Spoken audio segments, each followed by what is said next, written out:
वर्तमान समय बड़ खबर जहाँ ब्रेकिंग न्यूज सामना को आसी पुणी डोनाल्ड ट्रंप को धमक ईरान को धमक देइछंती अमेरिकार राष्ट्रपति डोनाल्ड ट्रंप और डोनाल्ड ट्रंप कहिछंती एथर जेभली भाबे गोटिए पटे से कहउछंती गतकाली आपण माने जानिथिबे जेभली भाबे पाकिस्तान मध्यस्थतार आलोचना चलथिला किभली भाबे युद्ध विरति हेबो बा सीज फायर हेबो अस्त्र विरति हेबो किंतु ता परवर्ती पर्याय डोनाल्ड ट्रंप कहले ताको जो द्विपाक्षिक आलोचना हबार थिला दुई देश मध्य जेमति कि अमेरिका और ईरान मध्य किंतु ता परवर्ती पर्याय डोनाल्ड ट्रंप कहिले जे एही जो आलोचना ठीक भाबे चलथिला किंतु अन्य पटे जो देखिबा डोनाल्ड ट्रंप धमक देउछंती ईरान को तबे जेतबेले ईरान को धमक देउछंती ए युद्ध वर्तमान घनेइबो आगो को आहुरी गोटे घनेइबो बोली सुचाउछि तबे ए युद्ध जेतबेले घनेइबो की प्रकार मोड़ नेबो से नै अधिक आलोचना करिबा पई मो सहित अछंती मोर सहयोगी अभिन्न आशुतोष चलंतु जानिबा से कोन कहउछंती आपण को न्यूजरूम को स्वागत करुच्ची जेभली भाबे गोटे आलोचना थिला ईरान और अमेरिका मध्य डोनाल्ड ट्रंप वर्तमान कहिसंती आलोचना ठीक है किंतु अन्यपटे ईरान को धमक दौरान तेबे यहाँ को आपण केमिति देखुचंती केउंठी ना केउंठी युद्धर गति कौन रहिबो कौन कहबे देखो शुभश्री राष्ट्रपति डोनाल्ड ट्रंप अमेरिकार जहाँ से निजर सोशल मीडिया साइट रे वर्तमान समय पोस्ट करिसेंती सेतरु गोटे कथा स्पष्ट जे अमेरिका न्यूक्लियर डील संपर्कित आलोचना एवं स्ट्रेट ऑफ हॉर्मुज संपर्कित आलोचना को संतुष्ट अछि बा एही आलोचना रे गोटे सहमति प्रकाश पाई नाही आउ एही दुईटी प्रसंग उपरे वर्तमान समय रे निजर शर्त को कायम रखिबा पई बा ईरान सम्मुख रे एभली गोटे वातावरण तैयारी करिबा पई जे ईरान सेही शर्त को मानि नौ से अमेरिका राष्ट्रपति जो धमकपूर्ण सोशल मीडिया पोस्ट करिसेंती कहा जाय पारे जो किसी निर्दिष्ट शब्द ईरान पई से व्यवहार करिसेंती गोटे हेउची एक्सटॉर्शन बा ईरान बेआईन भाव में अवैध असुली करुछि जहाज मानक ठारू आपण माने मते जानिथिबे पूरा विश्व मध्य देखिछि जेतेबेले स्ट्रेट ऑफ हॉर्मुज खोला गला विभिन्न पर्याय सेतेबेले ईरान दाबी कला जे स्ट्रेट ऑफ हॉर्मुज उपर ईरान रो एकाकी अधिकार रहिछि एनु जेउ राष्ट्रर जहाज गुड़िक यातायात करबा पई चाहिबे से माने तेहरान सह जोगाजोग करिवे एथिपाई आवश्यक शुल्क देबे एवं अनुमति नेबे अर्थात एही जो शुल्क प्रथा को अमेरिका राष्ट्रपति गोटे एक्सटॉर्शन बा अवैध असुली बोली कहउचंती द्वितीय कथा हेउछि जे न्यूक्लियर आलोचना नै मध्य असंतुष्ट अछंती अमेरिकार राष्ट्रपति अमेरिका चाहूची जे ईरान न्यूक्लियर पावर व्यवहार न करू बा परमाणु शक्तिर उत्पादन मध्य आगको न करू ईरान पाखरे जेहेतु एते मात्रा यूरानियम अच्छी ताहा जदि आउ गोटे स्तर को वृद्धि पाइब आपाततः परमाणु बोमा तैयारी पाई ईरान सक्षम होइजिबो एणु ईरान चाहूची गोटे परमाणु क्षमताशाली राष्ट्र हेबा पई अमेरिका चाहूची जे ईरान रो परमाणु गतिविधि न रहू एहाकु नै उभयक भितरे बड़ धरणर विवाद वर्तमान समय आलोचना परे सामना को आसीची आउ एभली गोटे विवाद सामना को आसीची तबे आपन को कोन लागुची युद्ध आउरी मध्य घनेइबो निश्चित भाव में जितेबाला आलोचना कौन निर्यास बाहरी नाही यही अस्त्र विरति वर्तमान केते दिन पर्यंत बजाय रहिबो बा एही अस्त्र विरति वर्तमान समय रे उठी जाउछि कि से नै मध्य गोटे आशंका देखा देइछि पूर्वर मध्य जेते बार अस्त्र विरति बा तैल भंडार उपरे आक्रमण क्षेत्र रे अस्त्र विरति उपरे निष्पत्ति होइछि ताहा मध्य संपूर्ण भाव में लागू होई नाही एवं सेमिति ही युद्ध लागि रहिछि द्वितीय कथा हेउछि अमेरिका राष्ट्रपति एही पोस्ट पर बड़ कथा हेउछि लेबानन सहित मध्य इस्राएल एही सप्ताह शेष सुद्धा निजर आलोचना करबा को जाउछि सेही आलोचनार प्रभाव मध्य एही आजिर शांति आलोचना सह जोड़ी हुई रही एभली क्षेत्र में सीज फायर कथा को नहीं इस्राएल रो आभिमुख्य मध्य स्पष्ट थिला जे ईरान क्षेत्र में केवल लागू होइछि जहाँ वर्तमान समय जारी रही लेबानन बा अन्य सहर अन्य राष्ट्र उपर यह लागू हेउ नाही एभली क्षेत्र में वर्तमान समय रे एही अस्त्र विरतिर परिसीमा केउ स्तर को वृद्धि पाउछि बा अस्त्र विरति शेष होई जाउछि ताहा मध्य बड़ प्रश्न होई सामना को आसुछि एवं जो कथा जरिया राष्ट्रपति डोनाल्ड ट्रंप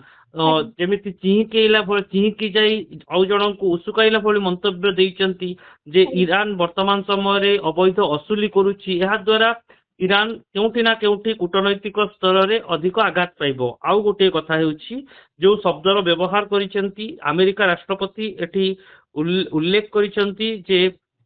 ईरान रो वायुसेना रो कोनोसी शक्ति नाही ईरान रो एयरक्राफ्ट रो बा राडार रो कोनोसी शक्ति नाही ଇରାନର ନେଭି ବା ନୌସେନା ମଧ୍ୟ ବିଶେଷ ଶକ୍ତିଶାଳୀ ନୁହେଁ। ତା ସହିତ ସେ ଲେଖିଛନ୍ତି ଯେ ଖାମନେଇ ଭଳି ଅନେକ ନେତାଙ୍କୁ ସେମାନେ ଆରମ୍ଭରୁ ମାରି ଦେଇଛନ୍ତି। ଅର୍ଥାତ୍ ଇଏ ଯୁଦ୍ଧକୁ ଆହୁରି ଉସ୍କେଇବ, ଯେହେତୁ ଅୟତୁଲ୍ଲା ଖେମନେଇଙ୍କ ମୃତ୍ୟୁକୁ ନେଇ ଇରାନ ବାସୀଙ୍କ ଭିତରେ, ଇରାନର ଶାସନ ଭିତରେ ଗୋଟେ ଅସନ୍ତୋଷ କୁହୁଳୁଛି ଏବଂ ଆଲୋଚନା ପରେ ସେ ଯେଉଁ ଧମକ ଦେଇ କହୁଛନ୍ତି ଯେ ଆମେ ଖାମନେଇଙ୍କୁ ମାରି ଦେଇଛୁ ଏବଂ ଅନ୍ୟ ନେତାଙ୍କର ମଧ୍ୟ ମୃତ୍ୟୁ ହୋଇସାରିଛି। ଆଉ କେବଳ ଏସବୁ ଘଟିଛି ଇରାନର ପରମାଣୁ ଅଭିଶକ୍ତି ପାଇଁ ବା ଅଭିସନ୍ଧି ପାଇଁ, ଯେଉଁ ପରମାଣୁ ଶକ୍ତିର ଲାଳସାରେ ଇରାନ ଅଛି ବୋଲି ସେ କହୁଛନ୍ତି। ଏଣୁ ଏଭଳି ଏକ ମନ୍ତବ୍ୟ ବିଶେଷ ଭାବରେ ଖେମନେଇଙ୍କ ନାଁ ନେବା ଏବଂ ଅନ୍ୟାନ୍ୟ ନେତାଙ୍କର ମୃତ୍ୟୁକୁ ଗୋଟେ ଉପହାସ ମୂଳକ ଭାବରେ ସେ ଏହି ପୋଷ୍ଟରେ ଲେଖିବା ଦ୍ୱାରା ଇରାନର ଯେଉଁ ନେତା ଅଛନ୍ତି, ଯେଉଁ ଶାସନ ଅଛି ବର୍ତ୍ତମାନ ସମୟରେ, ସେମାନେ ଅଧିକ ମାତ୍ରାରେ ରିଆକ୍ଟିଭ ହେବେ ବା ଅଧିକ ମାତ୍ରାରେ ସେମାନେ ଆମେରିକା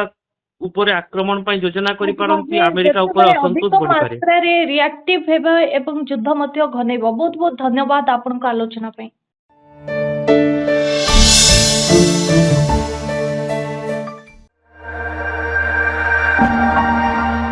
ବର୍ତ୍ତମାନ ସମୟର ବଡ଼ ଖବର ଯାହା ବ୍ରେକିଂ ନ୍ୟୁଜ ସାମ୍ନାକୁ ଆସିଛି, ପୁଣି ଡୋନାଲ୍ଡ ଟ୍ରମ୍ପଙ୍କ ଧମକ, ଇରାନକୁ ଧମକ ଦେଇଛନ୍ତି ଆମେରିକାର ରାଷ୍ଟ୍ରପତି ଡୋନାଲ୍ଡ ଟ୍ରମ୍ପ। ଆଉ ଡୋନାଲ୍ଡ ଟ୍ରମ୍ପ କହିଛନ୍ତି ଏଥର ଯେଭଳି ଭାବେ ଗୋଟିଏ ପଟେ ସେ କହୁଛନ୍ତି, ଗତକାଲି ଆପଣମାନେ ଜାଣିଥିବେ ଯେଭଳି ଭାବେ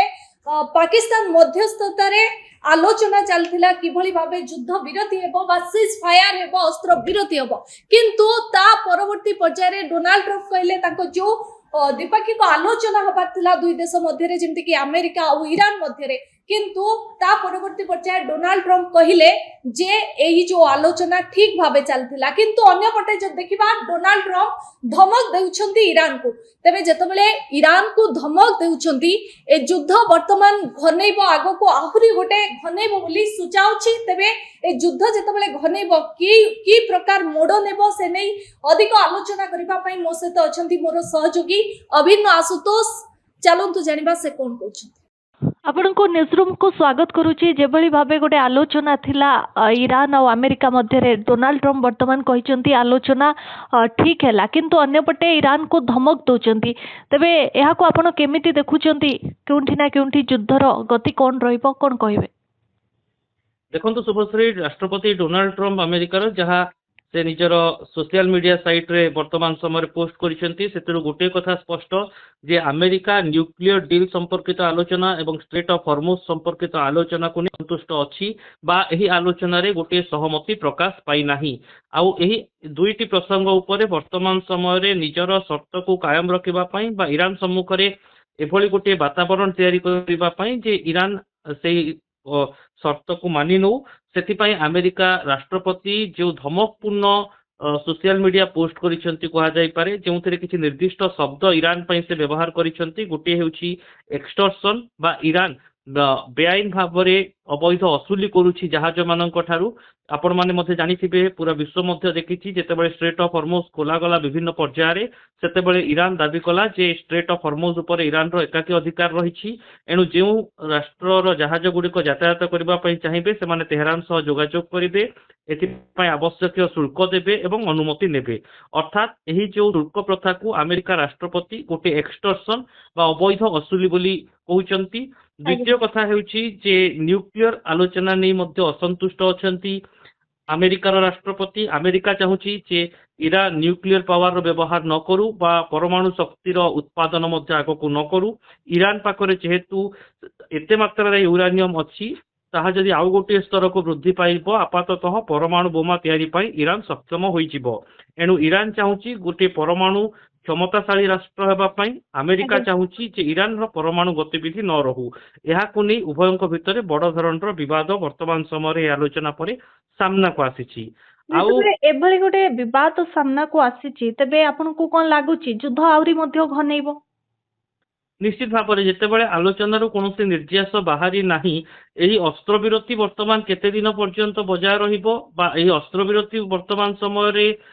ଉଠି ଯାଉଛି କି ସେ ନେଇ ମଧ୍ୟ ଗୋଟିଏ ଆଶଙ୍କା ଦେଖାଦେଇଛି। ପୂର୍ବରୁ ମଧ୍ୟ ଯେତେବେଳେ ଅସ୍ତ୍ରବିରତି ବା ତୈଳ ଭଣ୍ଡାର ଉପରେ ଆକ୍ରମଣ କ୍ଷେତ୍ରରେ ଅସ୍ତ୍ରବିରତି ଉପରେ ନିଷ୍ପତ୍ତି ହୋଇଛି ତାହା ମଧ୍ୟ ସମ୍ପୂର୍ଣ୍ଣ ଭାବରେ ଲାଗୁ ହୋଇନାହିଁ ଏବଂ ସେମିତି ହିଁ ଯୁଦ୍ଧ ଲାଗି ରହିଛି। ଦ୍ୱିତୀୟ କଥା ହେଉଛି ଆମେରିକା ରାଷ୍ଟ୍ରପତିଙ୍କ ଏହି ପୋଷ୍ଟ ପରେ ବଡ଼ କଥା ହେଉଛି ଲେବାନନ ସହିତ ମଧ୍ୟ ଇସ୍ରାଏଲ ଏହି ସପ୍ତାହ ଶେଷ ସୁଦ୍ଧା ନିଜର ଆଲୋଚନା କରିବାକୁ ଯାଉଛି। ସେହି ଆଲୋଚନାର ପ୍ରଭାବ ମଧ୍ୟ ଏହି ଆଜିର ଶାନ୍ତି ଆଲୋଚନା ସହ ଯୋଡ଼ି ହୋଇ ରହିଛି। ଏଭଳି କ୍ଷେତ୍ରରେ ସିଜ୍ ଫାୟାର କଥାକୁ ନେଇ ଇସ୍ରାଏଲର ଆଭିମୁଖ୍ୟ ମଧ୍ୟ ସ୍ପଷ୍ଟ ଥିଲା ଯେ ଇରାନ କ୍ଷେତ୍ରରେ କେବଳ ଲାଗୁ ହୋଇଛି ଯାହା ବର୍ତ୍ତମାନ ସମୟରେ ଜାରି ରହିଛି, ଲେବାନନ ବା ଅନ୍ୟ ସହର ଅନ୍ୟ ରାଷ୍ଟ୍ର ଉପରେ ଏହା ଲାଗୁ ହେଉନାହିଁ। ଏଭଳି କ୍ଷେତ୍ରରେ ବର୍ତ୍ତମାନ ସମୟରେ ଏହି ଅସ୍ତ୍ରବିରତିର ପରିସୀମା କେଉଁ ସ୍ତରକୁ ବୃଦ୍ଧି ପାଉଛି ବା ଅସ୍ତ୍ରବିରତି ଶେଷ ହୋଇଯାଉଛି ତାହା ମଧ୍ୟ ବଡ଼ ପ୍ରଶ୍ନ ହୋଇ ସାମ୍ନାକୁ ଆସୁଛି। ଏବଂ ଯେଉଁ କଥା ଜରିଆରେ ରାଷ୍ଟ୍ରପତି ଡୋନାଲ୍ଡ ଟ୍ରମ୍ପ ଯେମିତି ଚିହିଁକି ଯାଇ ଆଉ ଜଣଙ୍କୁ ଉସୁକାଇଲା ଭଳି ମନ୍ତବ୍ୟ ଦେଇଛନ୍ତି ଯେ ଇରାନ ବର୍ତ୍ତମାନ ସମୟରେ ଅବୈଧ ଅସୁଲି କରୁଛି, ଏହା ଦ୍ୱାରା ଇରାନ କେଉଁଠି ନା କେଉଁଠି କୂଟନୈତିକ ସ୍ତରରେ ଅଧିକ ଆଘାତ ପାଇବ। ଆଉ ଗୋଟିଏ କଥା ହେଉଛି ଯେଉଁ ଶବ୍ଦର ବ୍ୟବହାର କରିଛନ୍ତି ଆମେରିକା ରାଷ୍ଟ୍ରପତି ଏଠି ଉଲ୍ଲେଖ କରିଛନ୍ତି ଯେ ଇରାନର ବାୟୁସେନାର କୌଣସି ଶକ୍ତି ନାହିଁ, ଇରାନର ଏୟାରକ୍ରାଫ୍ଟର ବା ରାଡାରର କୌଣସି ଶକ୍ତି ନାହିଁ, ଇରାନର ନେଭି ବା ନୌସେନା ମଧ୍ୟ ବିଶେଷ ଶକ୍ତିଶାଳୀ ନୁହେଁ। ତା ସହିତ ସେ ଲେଖିଛନ୍ତି ଯେ ଖାମନେଇ ଭଳି ଅନେକ ନେତାଙ୍କୁ ସେମାନେ ଆରମ୍ଭରୁ ମାରି ଦେଇଛନ୍ତି। ଅର୍ଥାତ୍ ଇଏ ଯୁଦ୍ଧକୁ ଆହୁରି ଉସ୍କେଇବ ଯେହେତୁ ଅୟତୁଲ୍ଲା ଖେମନେଇଙ୍କ ମୃତ୍ୟୁକୁ ନେଇ ଇରାନବାସୀଙ୍କ ଭିତରେ ଇରାନର ଶାସନ ଭିତରେ ଗୋଟେ ଅସନ୍ତୋଷ କୁହୁଳୁଛି ଏବଂ ଆଲୋଚନା ପରେ ସେ ଯେଉଁ ଧମକ ଦେଇ କହୁଛନ୍ତି ଯେ ଆମେ ଖାମନେଇଙ୍କୁ ମାରି ଦେଇଛୁ ଏବଂ ଅନ୍ୟ ନେତାଙ୍କର ମଧ୍ୟ ମୃତ୍ୟୁ ହୋଇସାରିଛି, ଆଉ କେବଳ ଏସବୁ ଘଟିଛି ଇରାନର ପରମାଣୁ ଅଭିଶକ୍ତି ପାଇଁ ବା ଅଭିସନ୍ଧି ପାଇଁ, ଯେଉଁ ପରମାଣୁ ଶକ୍ତିର ଲାଳସାରେ ଇରାନ ଅଛି ବୋଲି ସେ କହୁଛନ୍ତି। ଏଣୁ ଏଭଳି ଏକ ମନ୍ତବ୍ୟ ବିଶେଷ ଭାବରେ ଖେମନେଇଙ୍କ ନାଁ ନେବା ଏବଂ ଅନ୍ୟାନ୍ୟ ନେତାଙ୍କର ମୃତ୍ୟୁକୁ ଗୋଟେ ଉପହାସ ମୂଳକ ଭାବରେ ସେ ଏହି ପୋଷ୍ଟରେ ଲେଖିବା ଦ୍ୱାରା ଇରାନର ଯେଉଁ ନେତା ଅଛନ୍ତି, ଯେଉଁ ଶାସନ ଅଛି ବର୍ତ୍ତମାନ ସମୟରେ ସେମାନେ ଅଧିକ ମାତ୍ରାରେ ରିଆକ୍ଟିଭ ହେବେ ବା ଅଧିକ ମାତ୍ରାରେ ସେମାନେ ଆମେରିକା ଉପରେ ଆକ୍ରମଣ ପାଇଁ ଯୋଜନା କରିପାରନ୍ତି, ଆମେରିକା ଉପରେ ଅସନ୍ତୋଷ ବଢିପାରେ। ରିଆକ୍ଟିଭ ହେବା ଏବଂ ଯୁଦ୍ଧ ମଧ୍ୟ ଘନେଇବ। ବହୁତ ବହୁତ ଧନ୍ୟବାଦ ଆପଣଙ୍କ ଆଲୋଚନା ପାଇଁ।